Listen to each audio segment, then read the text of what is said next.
साथियों, संविधान भारत का वो नियम कायदा कानून है जिसका अतिक्रमण कोई भारत का कानून नहीं कर सकता। ये सर्वोपरि है। इसे भारत के सभी नागरिकों को जानना समझना अति आवश्यक है। काफ़ी विस्तृत एवं बड़ा है, लेकिन संक्षिप्त में अगर हम कहें तो संविधान का अनुच्छेद 1 ये घोषणा करता है कि भारत राज्यों का संघ है। अनुच्छेद 3 संसद विधि द्वारा नए राज्य बना सकती है तथा पहले से अवस्थित राज्यों के क्षेत्रों, सीमाओं और नामों में परिवर्तन कर सकती है।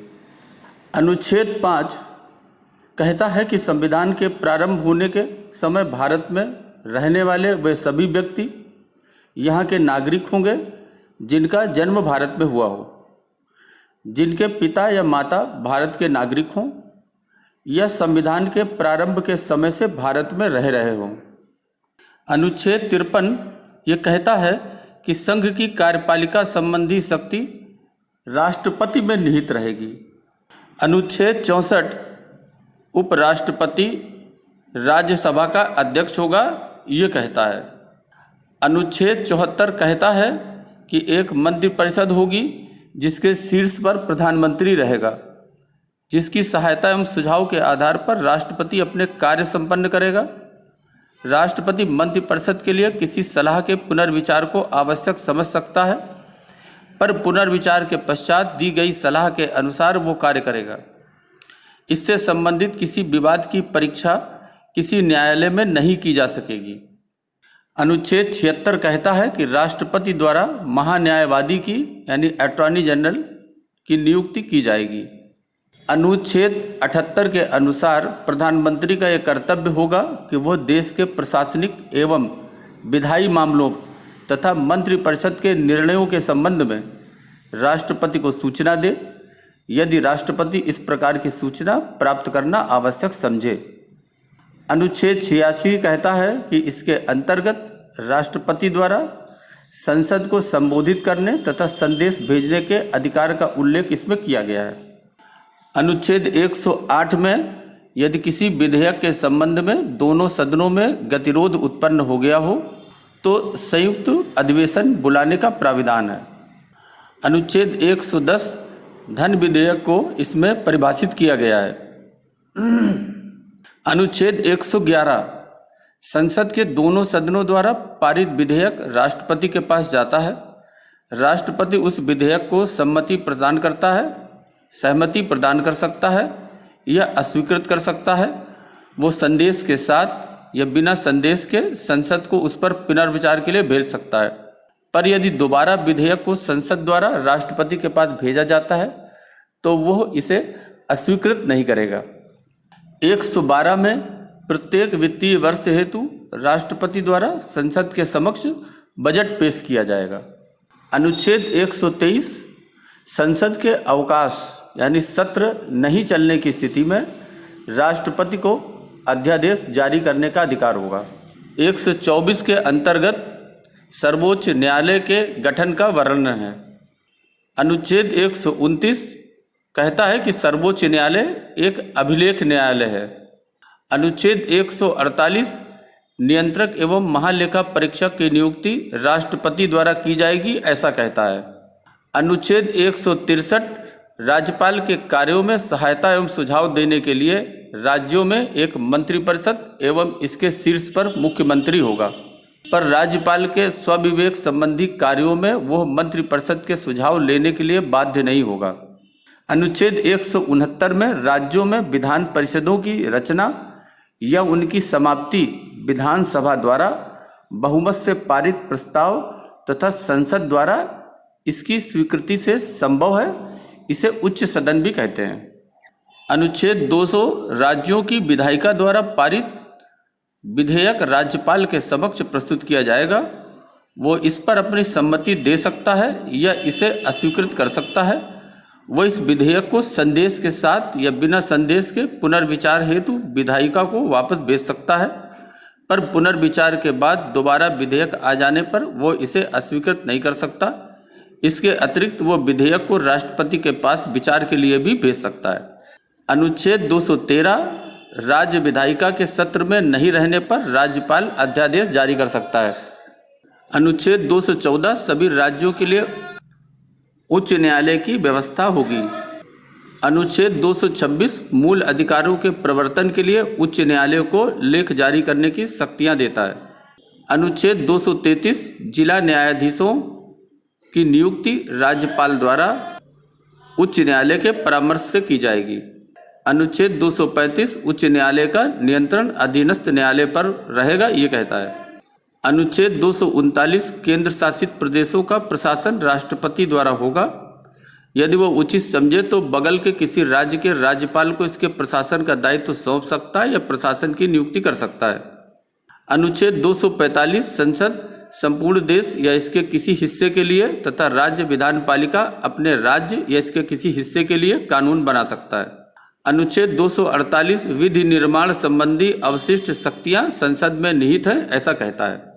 अनुच्छेद 249 राज्यसभा विशेष बहुमत द्वारा राज्य सूची के किसी विषय पर लोकसभा को 1 वर्ष के लिए कानून बनाने के लिए अधिकृत कर सकती है यदि वो इसे राष्ट्रहित में आवश्यक समझे। अनुच्छेद 262 अंतर्राज्यीय नदियां या नदी घाटियों के जल के वितरण एवं नियंत्रण से संबंधित विवादों के लिए संसद द्वारा निर्णय कर सकती है, ऐसा कहता है। अनुच्छेद 263 केंद्र राज्य संबंधों में विवादों का समाधान करने एवं परस्पर सहयोग के क्षेत्रों के विकास के उद्देश्य के लिए राष्ट्रपति एक अंतर्राज्यीय परिषद की स्थापना कर सकता है। अनुच्छेद 266 भारत की संचित निधि जिसमें सरकार की सभी मौद्रिक अविष्टियाँ एकत्र रहेंगी, विधि समस्त प्रक्रिया के बिना इसमें कोई भी राशि नहीं निकाली जा सकती है, यह कहता है।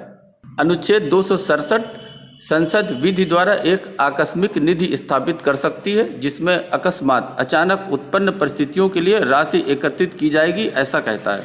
अनुच्छेद 275 केंद्र द्वारा राज्यों को सहायक अनुदान दिए जाने का प्राविधान करता है। अनुच्छेद 280 राष्ट्रपति हर 5वें वर्ष एक वित्त आयोग की स्थापना करेगा जिसमें अध्यक्ष के अतिरिक्त 4 अन्य सदस्य होंगे तथा जो राष्ट्रपति के पास केंद्र एवं राज्यों के बीच करों के वितरण के संबंध में अनुशंसा करेगा। अनुच्छेद 300 का राज्य किसी भी व्यक्ति को उसकी संपत्ति से वंचित नहीं करेगा। पहले यह प्राविधान मूल अधिकारों के अंतर्गत था, पर संविधान के 44वें संशोधन 1978 द्वारा इसे अनुच्छेद 300 का में एक सामान्य वैधानिक यानी कानूनी अधिकार के रूप में अवस्थित किया गया है। अनुच्छेद 312 राज्यसभा विशेष बहुमत द्वारा नई अखिल भारतीय सेवाओं की स्थापना की अनुशंसा कर सकती है। अनुच्छेद 315 संघ एवं राज्यों के लिए एक लोक सेवा आयोग की स्थापना की जाएगी। अनुच्छेद 324 चुनाव के पर्यवेक्षण, निर्देशन एवं नियंत्रण संबंधी सभी शक्तियां चुनाव आयोग में निहित रहेंगी, ऐसा कहता है। अनुच्छेद 326 लोकसभा तथा विधानसभाओं में चुनाव वयस्क मताधिकार के आधार पर होगा, यह लिखा हुआ है। अनुच्छेद 331 आंग्ल भारतीय यानी एंग्लो इंडियन समुदाय के लोगों का राष्ट्रपति द्वारा लोकसभा में मनोनयन संभव है यदि वो समझें कि उनका उचित प्रतिनिधित्व नहीं है। अनुच्छेद 332 अनुसूचित जातियों एवं अनुसूचित जनजातियों का विधानसभाओं में आरक्षण का प्राविधान करता है। अनुच्छेद 333 एंग्लो इंडियन समुदाय के लोगों का विधानसभाओं में मनोनयन के विषय में कहता है। अनुच्छेद 335 अनुसूचित जातियों, जनजातियों एवं पिछड़े वर्गों के लिए विभिन्न सेवाओं में पदों का आरक्षण के प्रावधान के विषय में कहता है। अनुच्छेद 343 संघ की आधिकारिक भाषा देवनागरी लिपि में लिखी गई हिंदी होगी, ये कहता है। अनुच्छेद 347 यदि किसी राज्य में पर्याप्त संख्या में लोग किसी भाषा को बोलते हों और उनकी आकांक्षा हो कि उनके द्वारा बोली जाने वाली भाषा को मान्यता दी जाए तो इसकी अनुमति राष्ट्रपति दे सकता है। अनुच्छेद 351 यह संघ का कर्तव्य होगा कि वो हिंदी भाषा का प्रसार एवं उत्थान करे ताकि वो भारत की मिश्रित संस्कृति के सभी अंगों के लिए अभिव्यक्ति का माध्यम बने। अनुच्छेद 352 राष्ट्रपति द्वारा आपात स्थिति की घोषणा यदि वो समझता हो कि भारत या उसके किसी भाग की सुरक्षा युद्ध, बाह्य आक्रमण या सैन्य विद्रोह के फलस्वरूप खतरे में है। अनुच्छेद 356 यदि किसी राज्य के राज्यपाल द्वारा राष्ट्रपति को यह रिपोर्ट दी जाए कि उस राज्य में संवैधानिक तंत्र असफल हो गया हो तो वहां राष्ट्रपति शासन लागू किया जा सकता है। अनुच्छेद 360, यदि राष्ट्रपति यह समझता है कि भारत या उसके किसी भाग की वित्तीय स्थिरता एवं साख खतरे में है तो वह वित्तीय आपातकाल की घोषणा कर सकता है। अनुच्छेद 365, यदि कोई राज्य केंद्र द्वारा भेजे गए किसी कार्यकारी निर्देश का पालन करने में असफल रहता है तो राष्ट्रपति द्वारा यह समझा जाना विधि सम्मत होगा कि उस राज्य में संविधान तत्व के अनुरूप प्रशासन चलाने की स्थिति नहीं है और वह वहां राष्ट्रपति शासन लागू कर सकता है। अनुच्छेद 368, संसद को संविधान के किसी भी भाग का संशोधन करने का अधिकार है। अनुच्छेद 367, इसके अंतर्गत जम्मू कश्मीर की स्थिति का वर्णन है। अनुच्छेद 371, कुछ राज्यों के विशेष क्षेत्रों के विकास के लिए राष्ट्रपति बोर्ड स्थापित कर सकता है, जैसे महाराष्ट्र, गुजरात, नागालैंड, मणिपुर आदि। अनुच्छेद 394 का राष्ट्रपति अपने अधिकार के अंतर्गत इस संविधान का हिंदी भाषा में अनुवाद कराएगा।